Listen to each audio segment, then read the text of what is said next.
Good morning, everyone. Welcome to the Unitarian Universalist congregation of Monmouth County. My name is Irene Passmore, and I serve as co-chair along with Kat Grosso of the congregation's caring committee. Currently, our caring captains, of which there are many, we have 10 caring areas, some have 2, are making calls to their folks in the caring area, members and friends. Contact may be through text or email initially, but be ready for their call. Our intention is to make sure we're not missing any of the needs in our congregation that you might be experiencing, where we could help you with rides or meals, cards and notes under illness or hospitalization. So look for their call. And on the back bulletin board in the hall is the list in various of the 10 various areas. So you can look for your name. It's all done geographically by a location. Whoever you are, whomever you love, however you arrived at this beloved place, you are welcome here. Our mission is to create community, transform ourselves, and transform the world. This morning we welcome Brian Gilmore as our service musician. Welcome back, Brian. I draw your attention to the back side of the order of service for announcements and service information for the coming week. For those on the live stream and for video viewers, the order of service link is available to you in the YouTube service description box. We have a couple of special announcements this morning. The first is about the Earth Room concerts. The UUCMC's Earth Room Concerts Contemporary Folk Music Series hosts acclaimed singer-songwriter Peter Mulvey this very evening here at 7 o'clock. Peter's intelligent songs focus on social action and fine guitar playing make him worth seeing. For more information and tickets, see Bob Kelly at the coffee hour, or you can get your tickets at the door beginning at 6:30 p.m. this evening. We hope to see you there. And our other announcement is from our maven of the tree, our Patricia Brennan. Hello. As many of you know, I'm Patricia, would you use the microphone? Because believe it or not, your voice doesn't always carry. Okay. Good morning, everybody. Today is the last day to turn in a gift for the Family Promise Homeless Shelter. We adopted 8 families this year, and none of the moms have gotten gifts yet. The children have been covered, but none of the moms have gotten gifts yet. So if you have an opportunity and you're willing, maybe purchase a gift card today so that we can make the moms' holiday special. But thank you for all your support. I'll be in the community room during coffee hour. If you picked a mitten off last week and you're dropping off a gift, please bring it over to the mitten tree. And then we will continue the mitten tree. We're also sponsoring the SPCA. So you can donate things for the SPCA as well. So thank you so much for your support. Merry Christmas, everybody. Happy holidays. Thank you, Patricia, for that hard work and getting everything set up and taken care of. It's a wonderful cause. After today's service, those gathered in person are welcome to visit with one another and our community room right down the hall. Refreshments will be served, and all ages are welcome to visit with one another. If you're new to us, please visit our website, uucmc.org, where you can sign up to get all the latest news of the congregation by email. We look forward to getting to know you better. Please put your devices on silent as we enter into worship together, and welcome again to this place of love and hope.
I'm the Reverend Dr. Craig Rubano. Thank you for joining us here this morning, midway through the Christian season of Advent, with the December solstice, Christmas, Hanukkah, and Kwanzaa yet to come, as 2024 winds its way into history.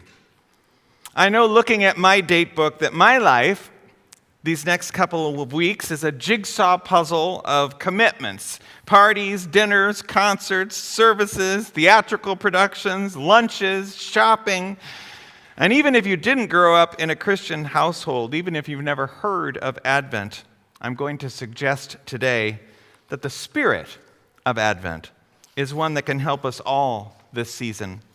For at its core is a reminder very much in line with our congregational theme for the month of December, that of presence. A reminder embraced by many religious traditions that being in a state of waiting is to embrace the present. That the key to peace of mind is to live abundantly in the moment, each hour, each day. As Vietnamese Buddhist monk Thich Nhat Hanh reminds us, only this moment is life.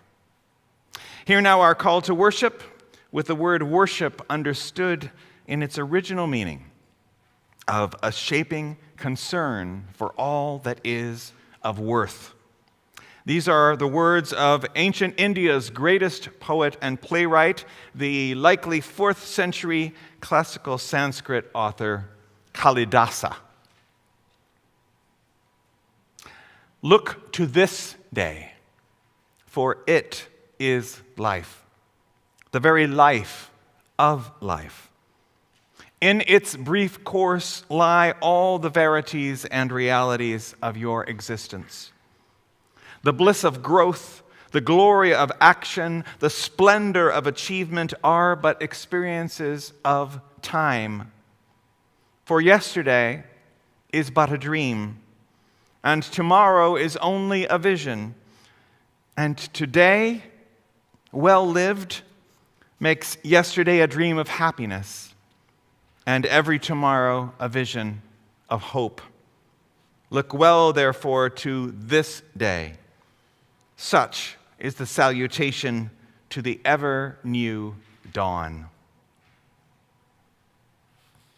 Each week we light a flame in a chalice cup to remind ourselves that it is we who make this or any space holy by our having gathered together with intention, vowing to place love at the center of all we do, at the center of all the values that are, after all, the lifeline of Unitarian Universalism as a faith movement of seekers. I invite Edna Larson to light our chalice flame this morning. Our chalice lighting words come from the Reverend Dr. Linda Barnes, minister of the Star King Unitarian Universalist Fellowship in Plymouth, New Hampshire.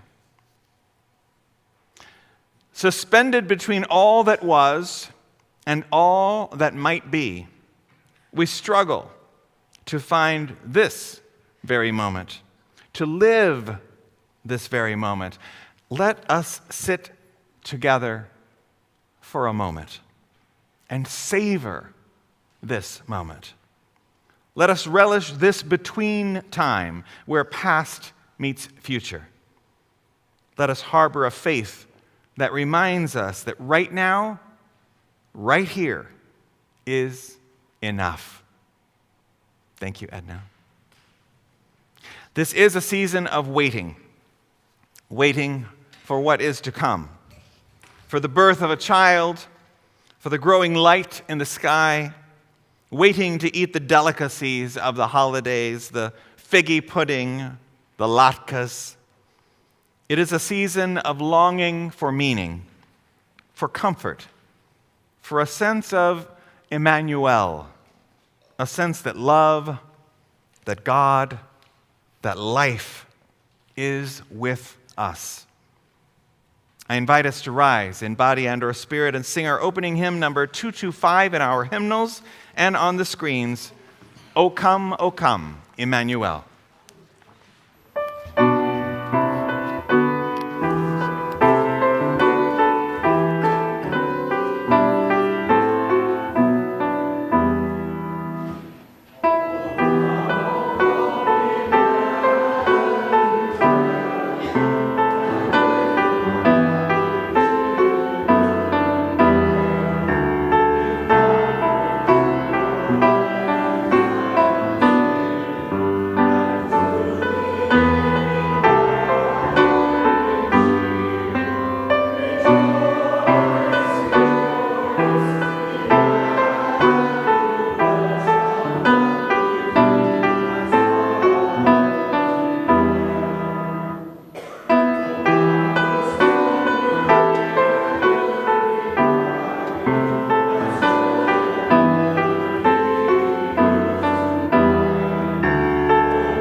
depths that hide within a sign, to temper knowledge with our care, to render every act a prayer.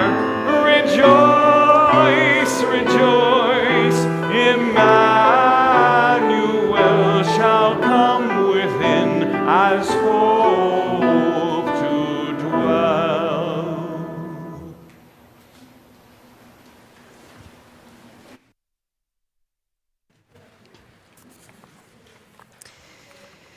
As we gather together in this sacred season of Advent, let us take a moment to pause, to breathe, and to reflect. This is a time of waiting, a time when we count down the days to prepare for something new to unfold. But waiting isn't always easy, is it? Today I want to share a story with you about a boy named Peter and a golden thread. It's a story about time, how it flows, how we move through it, what we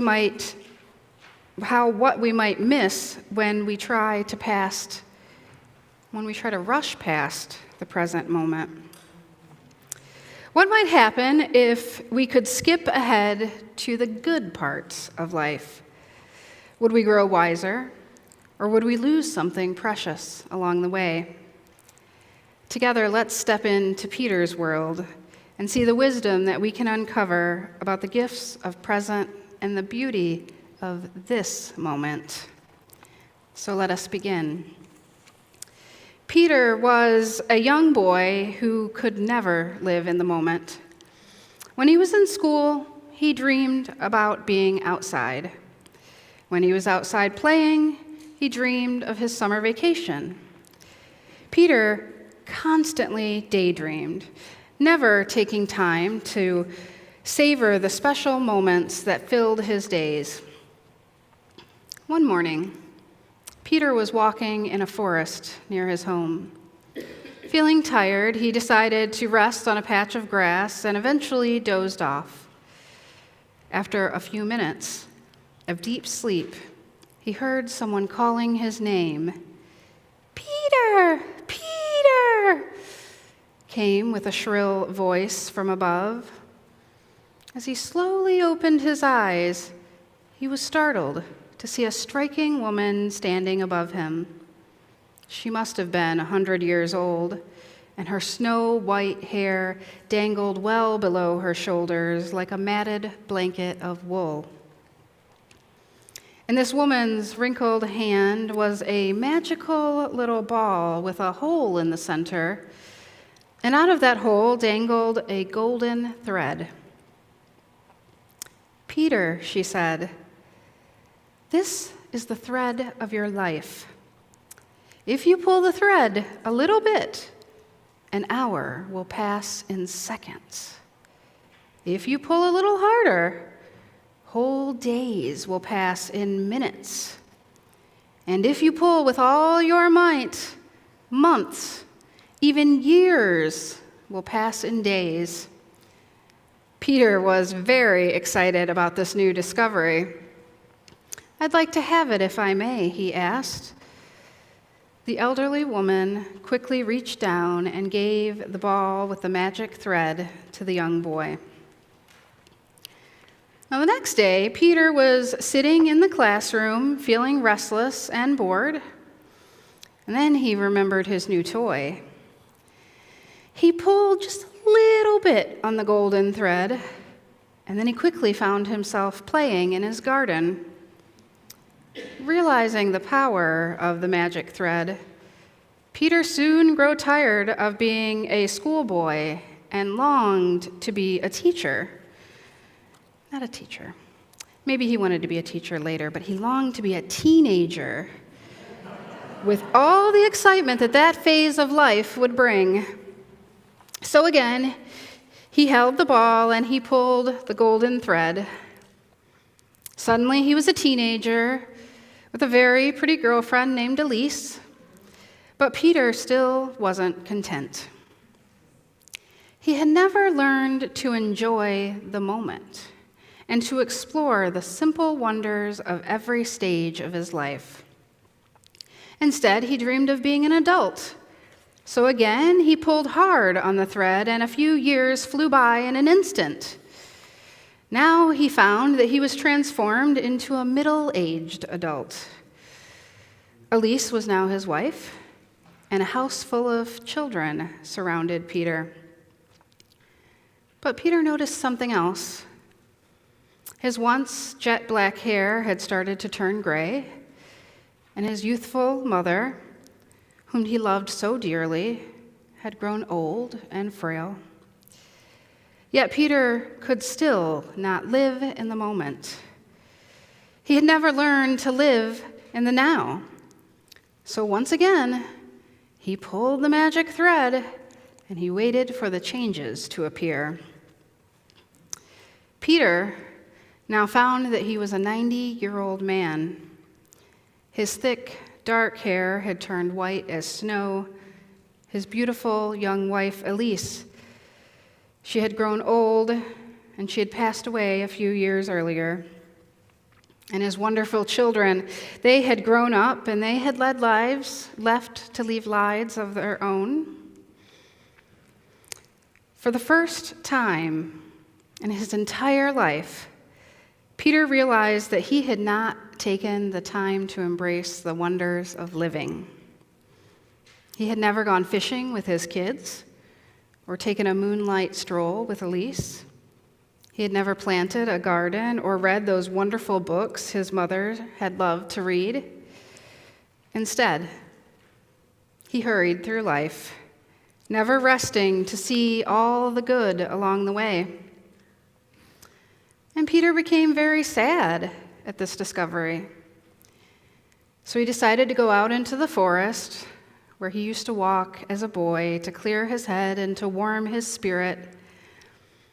As he entered the forest, he noticed the little saplings of his childhood had grown into mighty oaks.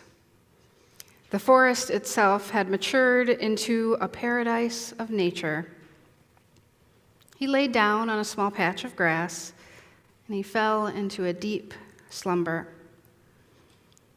After only a minute, he heard someone calling out his name. "Peter, Peter," cried the voice. He looked up in astonishment to see that it was none other than the old woman who had given him the ball with the magic golden thread many years earlier. "How have you enjoyed your special gift?" she asked. "At first it was fun, but now I hate it," he responded bluntly. "My whole life has passed before my eyes without giving me a chance to enjoy it."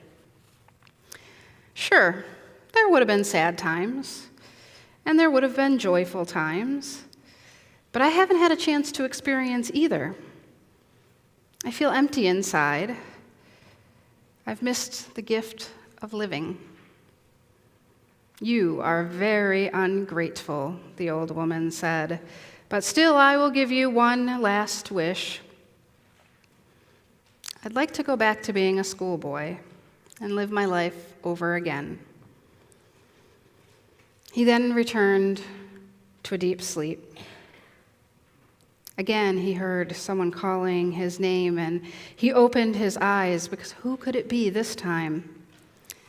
When he opened his eyes, he was absolutely delighted to see his mother standing over his bedside. She looked young, healthy, and radiant. Peter realized that the strange woman from the forest had indeed granted his wish and had returned him to his former life. "Hurry up, Peter. You sleep too much. Your dreams will make you late for school if you don't get up right this minute," his mother admonished. Needless to say, Peter dashed out of bed and began to live the way he hoped.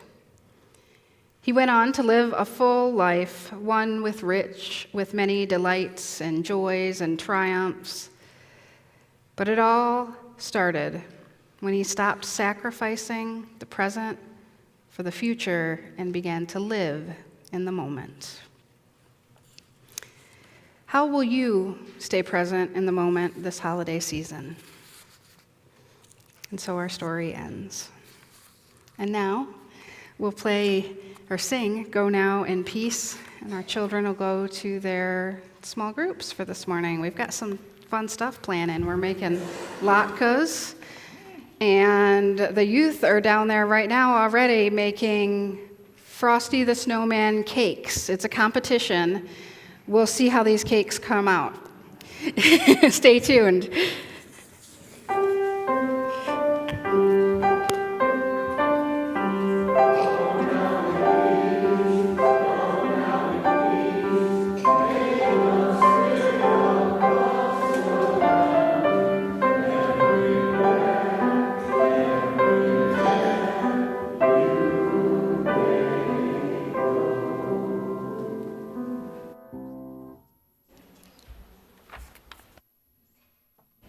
Every week in this congregation, we are provided with an opportunity to practice generosity.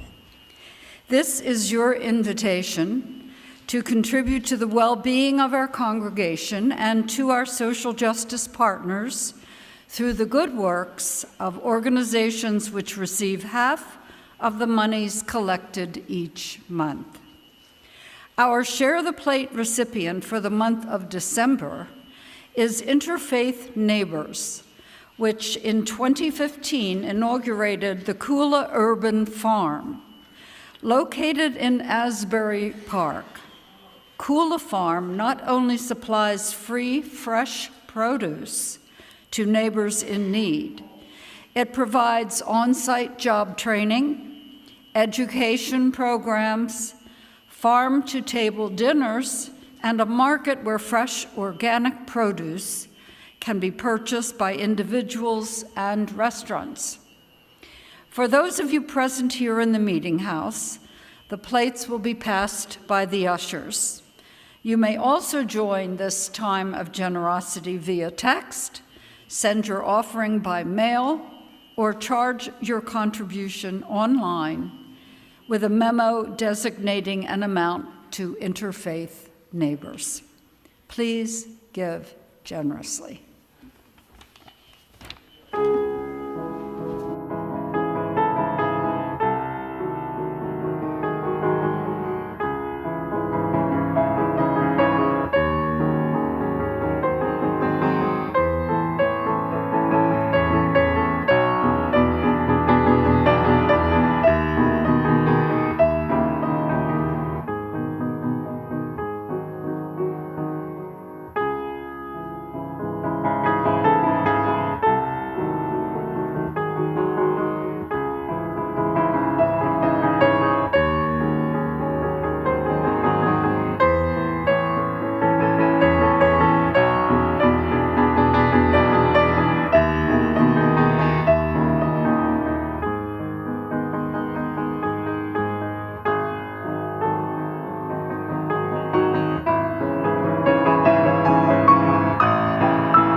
We are well into the Christian season of Advent, the beginning of the liturgical year.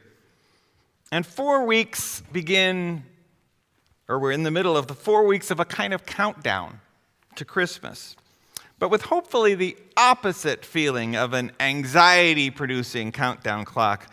Instead of the feelings of being rushed, strapped for cash, overbooked, and bracing oneself for potentially sensitive family dynamics, Advent is a countdown centered in our congregational theme for the month of December, presence.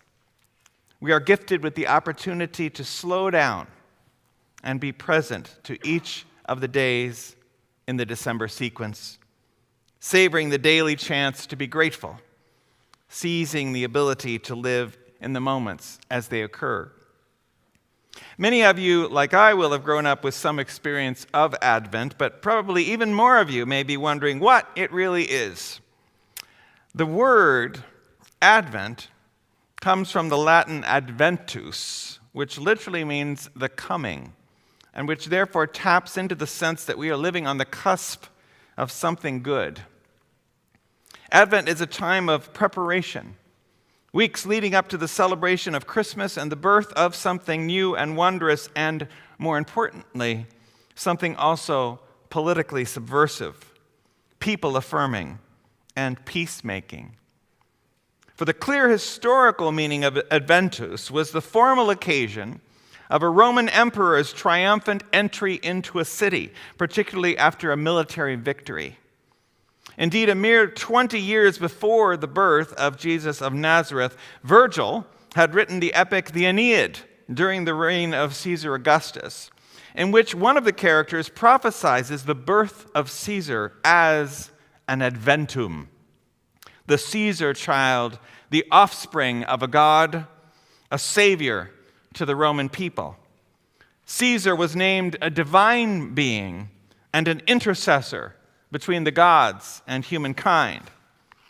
The story of Christmas is a rewriting of the mythos of Adventus, with instead of welcoming a warrior king, the world heralds the birth of a prince of peace. There's no one way to do Advent. Its history is quite varied. And the season, as currently constituted, is a relatively recent innovation.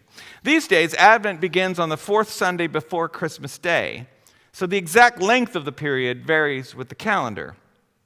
Originally, or at least in the 4th century, when we can first find any mention of it, Advent was a period leading up to the Feast of Epiphany, what many know now as King's Day, January 6th. For up until that time, there was no celebration on what we call Christmas. Advent was a time of spiritual preparation to be received into membership in the church, akin to the way Lent led up to Easter, where members in training would learn about the faith, hear the stories, and get their hearts in order, ready to be baptized. So historically, Advent was one of two major path to membership cycles. When adults would become versed in the faith, able to fashion their elevator speeches, or the early equivalent, on why they were joining a particular community of seekers. Historians think the celebration of Jesus' birth on December 25th came into being a bit later, as an observance to supplant or at least accompany pagan solstice celebrations and the Feast of Hanukkah. But the first recorded notion of a Christmas, a Christ Mass, wasn't until the 11th century. By then, Advent had mostly been adjusted to correspond to Christmas Day rather than Epiphany. And the emphasis shifted too from catechetical to seasonal, a northern hemisphere public waiting for the light, melding with the anticipation of the birth of a child. The Advent wreath wasn't adopted until the Lutherans invented it in the 1500s to symbolize with a circle, which has no beginning and no end, how our lives participate in the ongoing and eternal life of the universe and the unending nature of God's love for God's creatures. The freshness of the wreath materials were held to indicate the newness of the child coming into the world, but the idea was taken from a pagan practice of evergreen wheel-shaped bundles, hosting candles that had been lighted since time immemorial in anticipation of the solstice. In an Advent wreath, there are usually 4 candles, one for each of the Sundays in the season, although sometimes a central candle is added for Christmas Eve. 3 of the candles, the first, second, and fourth Sundays, are usually purple. Purple was in the olden days a rare and precious dye, and so was associated with royalty. Jesus was proclaimed to be kingly in a specifically anti-imperial move that, as I mentioned, removed divinity from oppressive rulers and assigned it to the humanity of a baby, something accessible to all. The 3 purple candles are traditionally associated thematically with hope, today's peace, and love. The remaining candle is pink, in a tradition that seems to be a mirror of Rose Sunday, midway point in the Lenten cycle, in which a time out is taken from fasting to celebrate the joy of community and universal love. And so the third Sunday of Advent is known as Gaudete Sunday, or the Sunday of Joy. How many people have an Advent calendar, an Advent wreath at home that you light in the evening? We have one? Well, 2. I have one as well. It's a nice way to end each day. A quintessential way, however, of reminding ourselves of the gift of the season is an Advent calendar. How many have an Advent calendar? Okay, more. I have 2. Where the portals are open, one for each day, behind which is revealed, a different scene or a saying or a surprise. Advent calendars began with a practice in early 19th century Germany of putting 24 marks of chalk on the wall and rubbing off one a day in December while lighting a candle each night. Soon the marks on the wall became a practice of placing an image on the wall as a centering vision for the candle lighting practice. And then in the mid-1800s, the first wooden Advent calendar was created with a scene for each day, beginning on December 1st. Printed calendars began in the early 1900s, and it was Munich publisher Gerhard Lang who in the 1920s added small doors to fold open on each day. Initially, behind those doors were biblical verses or seasonal scenes. Chocolates began to appear in the 1950s. And today there are any number of variations on the theme with verses, images, toys, little bottles of wine. Have you seen that one? Or activities hidden behind the numbered days. These past weeks since the elections have resulted in many of us feeling anxious, fearful, angry perhaps, confused, betrayed. Can the Christmas spirit reach us when so much seems lost in the balance? Can we find things worth celebrating when so much seems unsettled and unsettling? And yet the story of Christmas is all about hope in the face of despair, unfolding under the crushing oppression of empire, with insecurities and inequities seemingly inescapable. Even in deep darkness, however, there was and is light, celebrated by so many traditions at this time of year. Advent has many lessons, but at its heart, I think, is a message of living in the present, of turning waiting into an exercise of being open to the wonder which is all around us. And waiting isn't necessarily a bad thing. In fact, the secret to satisfaction in life, to a sense of personal control, may well lie in making peace with waiting. Our brains are not automatic allies in this, for we live with the legacy of some very old software that tells us that when we are alone, we no longer have the protection of the pack, and that we very well may be in danger. We experience a lack of control. So our impulse is to reach out so as not to be alone anymore. Maybe it's our phone we reach for more often these days. But it can be anything to fill up the empty space we feel, including things to dull our awareness of that space. You've probably heard neurons that fire together wire together. Well, the more we let that circuit run that tells us we're in danger, that makes us to feel that we are the unhealthy thoughts that swirl in our minds. The more it runs, the more active it will become. If, on the other hand, we take just a moment, or as I suggested in October, we take 15 minutes a day to realize that we are not our thoughts, that the essence of who we are is apart from the anxiety that can overwhelm us. The moment we do that, we allow calming circuits to run in our brains. Instead, we can learn to be okay with waiting and establish more of a sense of control by doing so. Life gives us so many opportunities to grab a moment to realize that we are a part of the web of existence, and that, at least in part, we have the ability not to give in to manic grasping and fearful need, and instead to experience the safety of being surrounded and embraced by life itself. It's Advent. In that spirit, we look forward to good things on their way. Yes, there may be presents to unwrap, and receiving people's good intentions and wishes is always a wonderful thing. And yes, reminding ourselves that at least one time a year, though the days grow dark, light is coming, that this too shall pass, that tomorrow is another day, those are all salutary thoughts.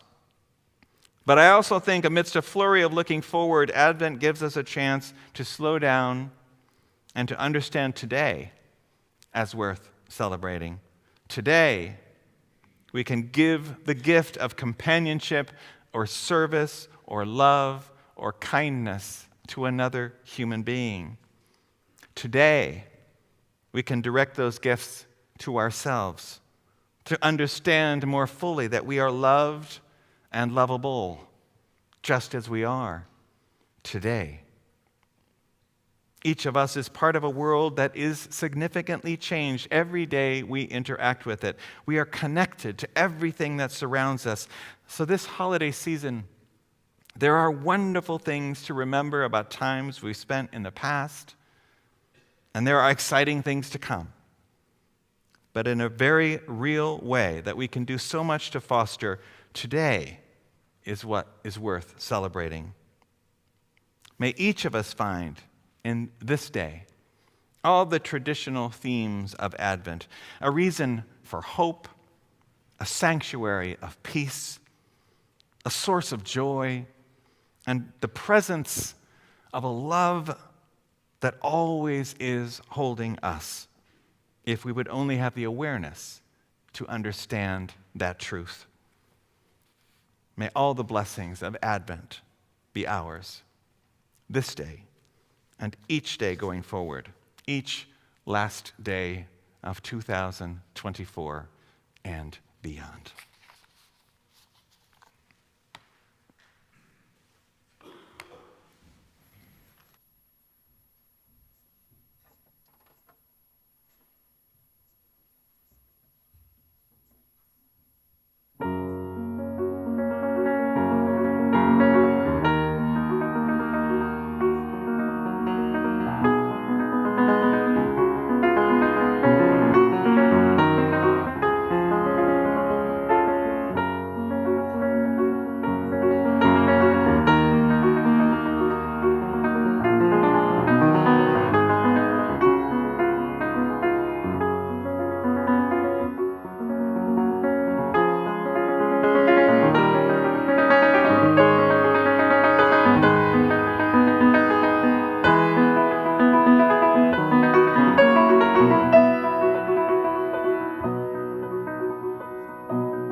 I invite us into a time of prayer and meditation.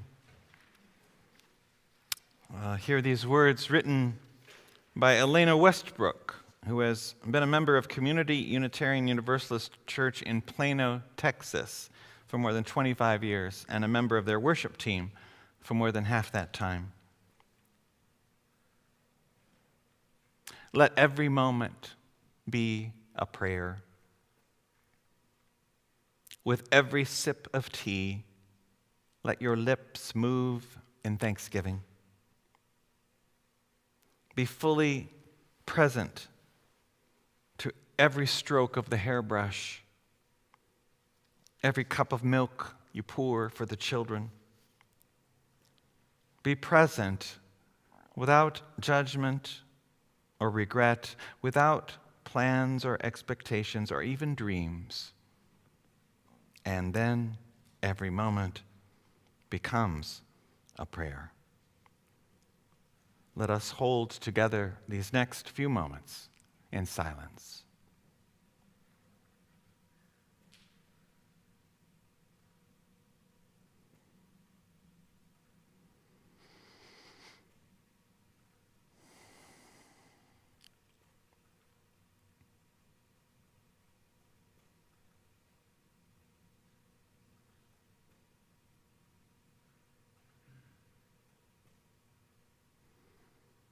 May the presence and love of this community hold us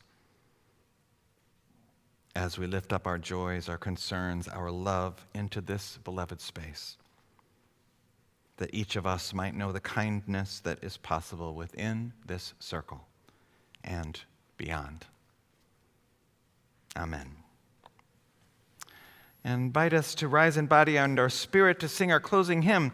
It has words by 19th century poet Eleanor Fargen, best known for Morning Has Broken, and set to a traditional carol from the eastern Besançon region in France. The hymn asks us to dwell in the present, but with our eyes turned to the east in anticipation of the dawning of a new day. Number 226 in our hymnals and on the screens, People Look East.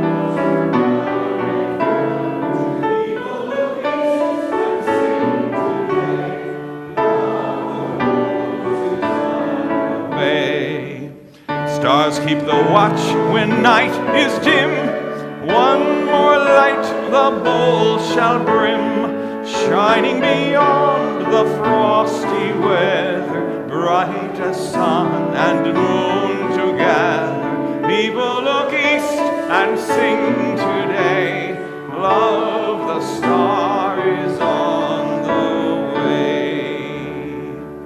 I invite you to be seated. After some closing words of benediction, we will hear the conclusion of the impromptu that Brian began during the time of generosity, Opus 90, number 4 in A-flat major. It's been a gorgeous day of Schubert, and we'll have just another touch of that at the end. For our closing words of benediction, I leave you this morning with an Advent haiku by Sister Liz Kerwin. She's of the Congregation of the Sisters of St. Joseph. Please slow down your pace. Now, notice all around you. Wait, watch, and welcome.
Our thanks as ever to Brian Gilmore. He will be back next week, so you don't want to miss that. And I wish you the fullness of waiting this season. Let us go in peace to bless the world.